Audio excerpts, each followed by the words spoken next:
Ahas! Ay, walang dyan kuya Tantoy. Anong asin yun? Pupunta sa banlat? Walang hiya. Kuha pantukod. Eh, naroon pa yun, oh. Kumuha kawayan pantukod. Ari po ayong kinchay, oh. Tuloy ang pataba. Diretso na ari, ano? Gara ba?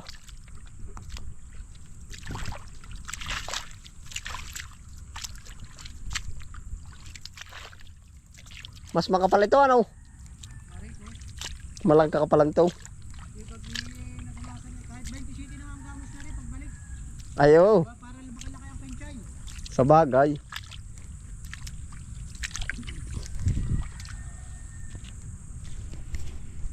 Hindi ko pala na-vlog ay ari.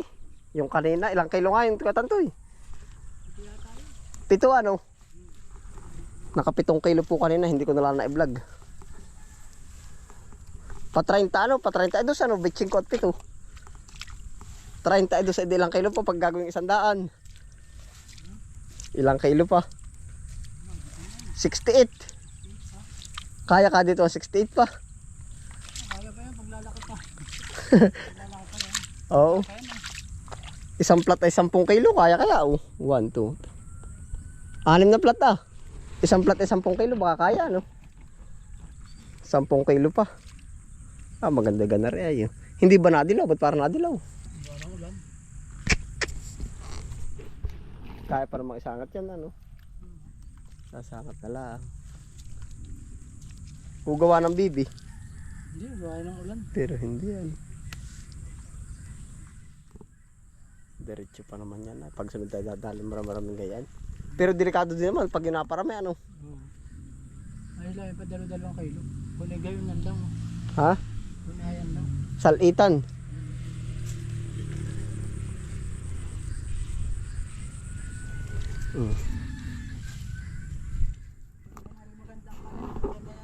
Nalin? Ito.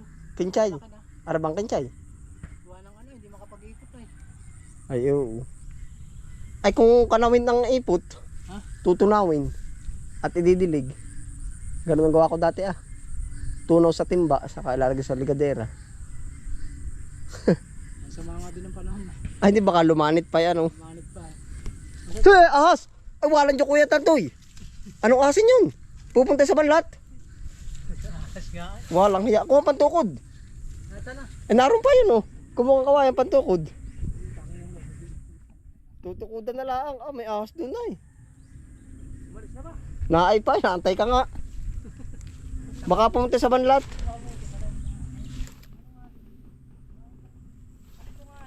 Hindi ko rin nga alam kung hindi na marekubra. Hindi rin naman pagkabilis ay. Nasa kanya yun, oh.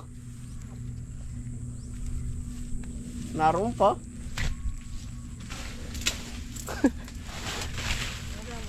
Yun, oh. Kasarapan. Ah, dadali na yun. Bumalik yan, oh. Bakit pa pa yan ang punta, oh. Hindi. Eh.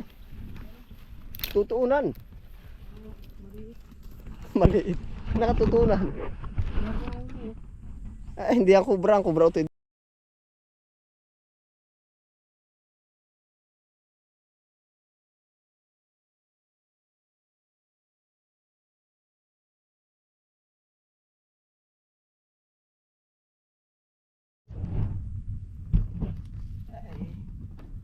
Hey, nasugab.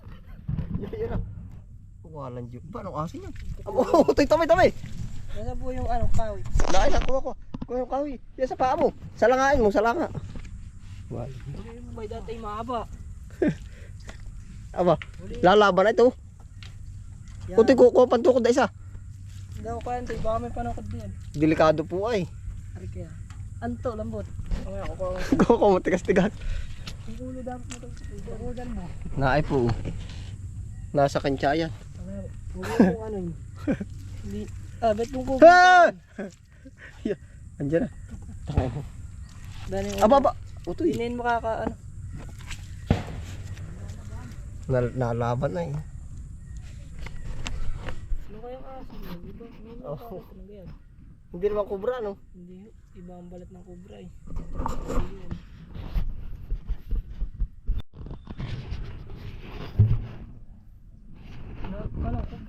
ito ang ulo kanina. Oo nga, ano. Naangat. May kinain pati, ayun oh. Ano nga kaya? Ay, palaka, ano. Makain pa na maliit. Malaking tiyan na yun. Naay po. Huwag mo nga almas, hindi po bibilis. Hayo! Saka kalalapit din pag kinadisgrasya pa din ay. Naay po yung ahas. Aba, talaga pong nakakagulat din ay. Nasa kantsayan ko pala ito'y ano. Kung ibig ko sabihin ay kung nangunguha ng kantsayat na dali ano. Oo, bilat ka naman kamandag niya ang asa, hindi ko pa nila ang asa nila. Siya nga. Mamayang kamandag niya na ito. Ah, pagkagitla ko ay. 2 segundo lang ay. Ay siya nga. Paano makakaasin yan? Hindi mo alam ay.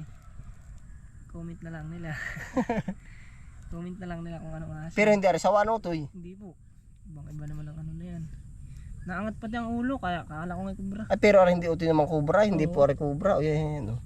Ibang balat ay. Oo nga. Parang magaspang na ako. Hindi ka ari almoranin. Ba hindi po. Pero makakaasin Galing po yan. ano, kulay green.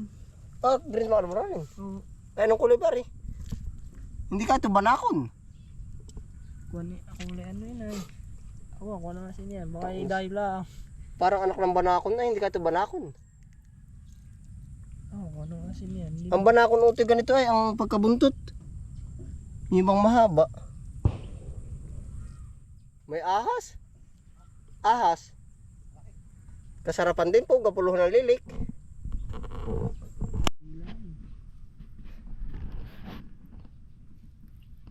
Ang banakon.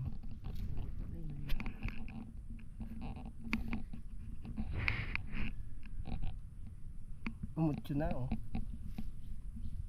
Pasensya ka.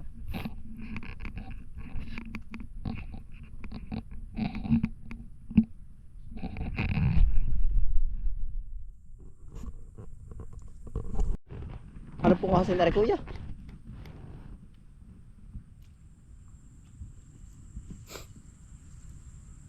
Delikado din na rin ay. buhay pa yun. Buhay nga. Buhay pa na. Hinga pa. Buhin. Daw, ito, parang daw. Ano nga pong ahas rin? Marang ko pumunta ng ahas. Hindi ka rin banakon. Ay, Abat yan ang haba ng buntot. Ha? Ano pong ahasan yan? yun yung pang ganitong tubigan lang. Mga ganyan. Ano kaya? Eh, baka naman kaya. Yung ano ng palaka. Ay, Parang- palaka nga sa loob na yan. Palaka. May kinain na yun. Malari sa kantsayan, delikado din pala yan. Pero yung mga angat din ano po. Abay mo naman. Makamandag din po kayong ahas na yan. Oo, yan yung mga ano palaka. Parang kasamahan niya ng takid eh. Ay baka almoranin. Pero hindi yan yung... Akala ko banakon. Bakit yan? Oh, eh ibig sabihin na uli na namin yan kanina, kauuli lang namin. Basta ito kabaygot lang doon. Ay, hindi ko naman. Baka sa mga tabihan ano po. Takot din.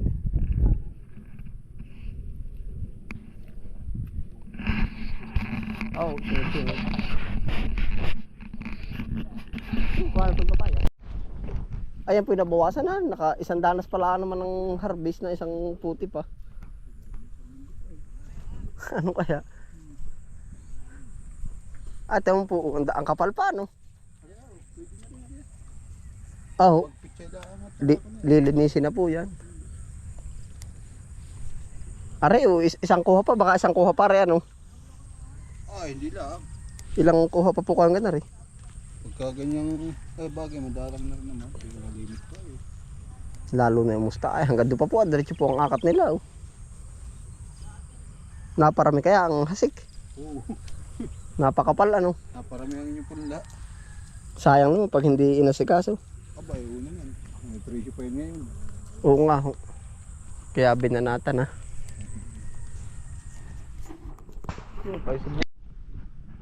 Ayun po, buti po tayo hindi natuklaw na ring ahas. Oho.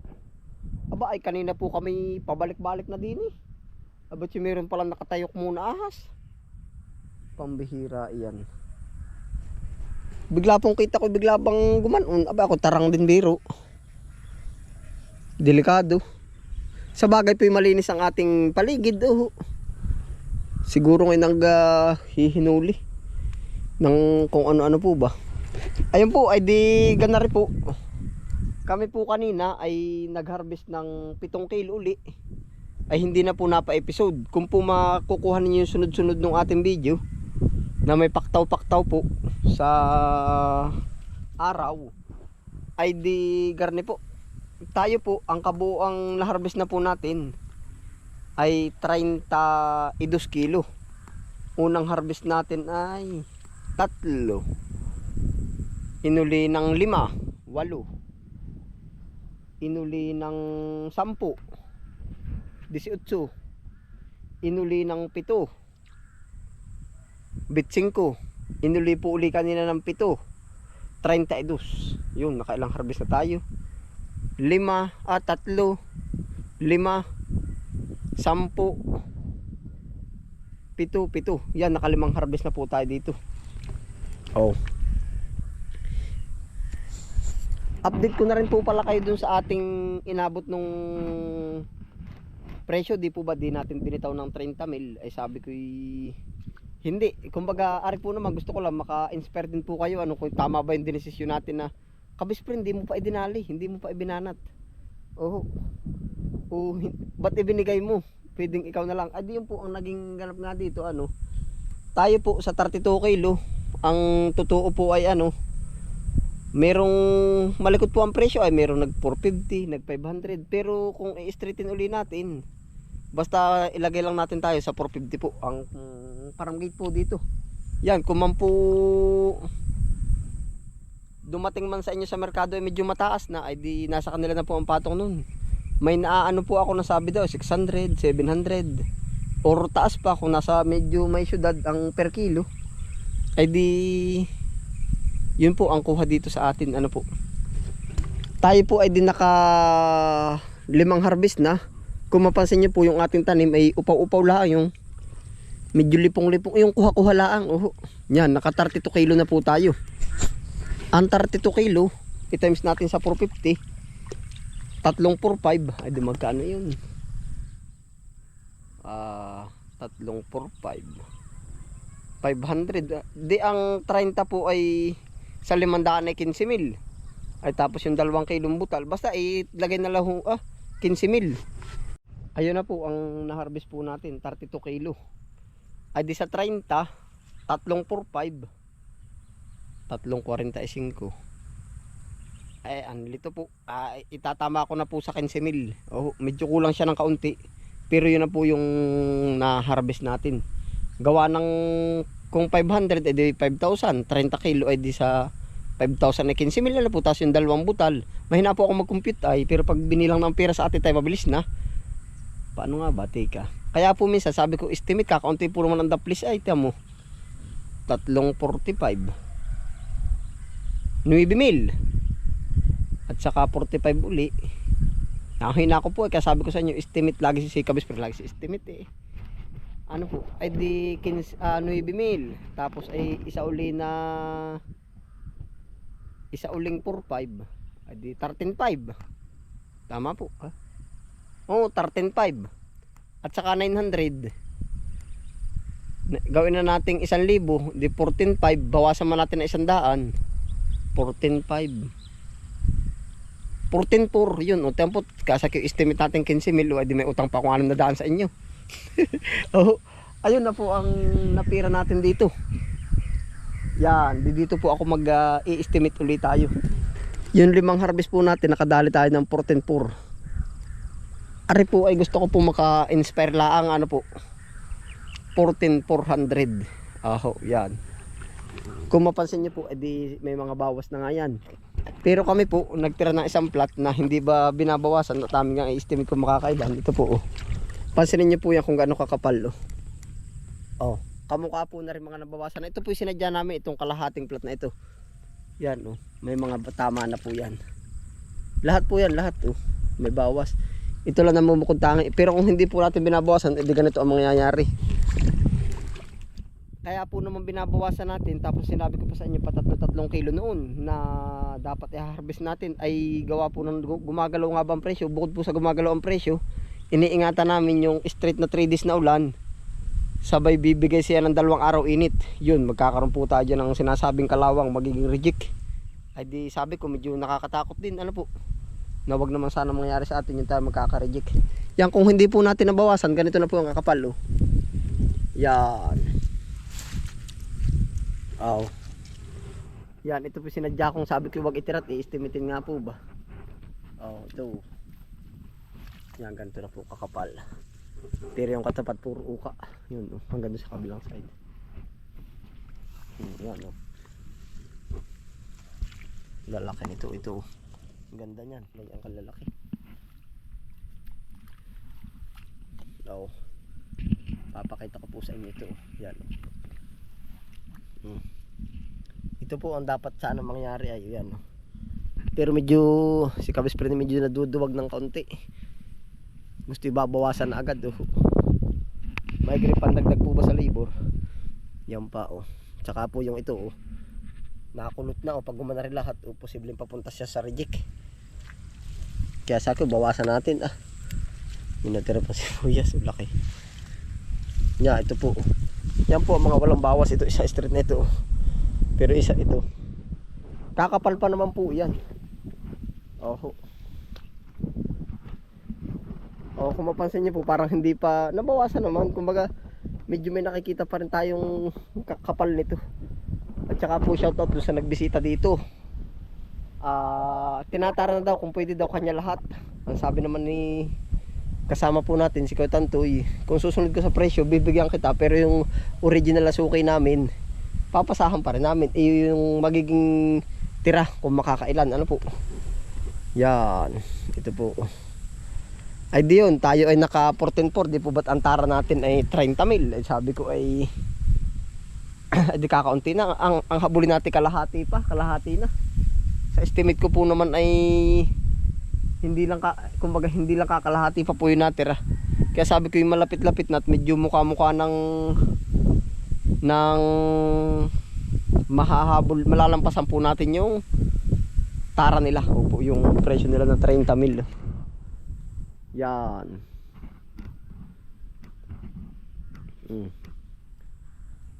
Ayos. Ay di yun po. Pero kung estimate natin sa mababa, kung magsampu-sampu siya sa isang plat, 1, 2, 3, 4, 5, 6, 6, kung makakasisinta pa sa mababang estimate, kahit mag 50 na lang, 50 times 450, yun pa po ang ating mapepera. Oh, 50. Kung nag 500, di 5 mil pa, ano po, pa-plus natin yung 10, ay talagang ayos po. Para sa akin ayos po. Yung tara natin ay goods. Kaya sabi ko, try natin. Kumbaga malaman natin yung kwintada nito. Yan na po ang naging ganap ng ating kinchay. Oh. Hindi ko na lang po kanina na i-video si Madam at nagbisita po dito, sabi nga ay kanya daw aanuhin na ba. Yung hindi man papakyawin, lahat ng i-harvest ay sa kanya na. Agawa po nung ay panahon po ba ngayon ng seasonal ito, seasonal ba? Kumbaga maraming okasyon. Kailangan. Kung hindi ako nagkakamali, ang deliver daw po nila ay sa Las Piñas. Hindi ko lang natanong kung saan sa palengke sa Las Piñas. Di po ba't meron new palengke Las Piñas? Meron nga ba luma? Luma pala yung kabilang nasa Sapote. Ano po, kung alam niyo po yan lugar na yan. At sabi ko dyan din ako naglagi. Ay di yun, doon daw po ito makakarating. Itong ating Ang order pala pati ni Madam ay, ang sabi niya, medyo kami hirap po mag-dispose ng at medyo bumaba ang presyo ngayon ay hirap po kami mag-dispose ngayon ng dahon ng sibuyas. Ang sabi niya, kung bibigyan mo ako ng sibuyas Tagalog, sibuyas Duterte at saka yan, babanatan ko yung kung bibigyan mo ako kinchay, babanatan ko yung 2 sibuyas mo. Ay di deal kami dyan para mabawas-bawasan po yun. Yan, update ko rin po kayo sa ating mga sibuyas po. Medyo yun na po yung naging presyohan.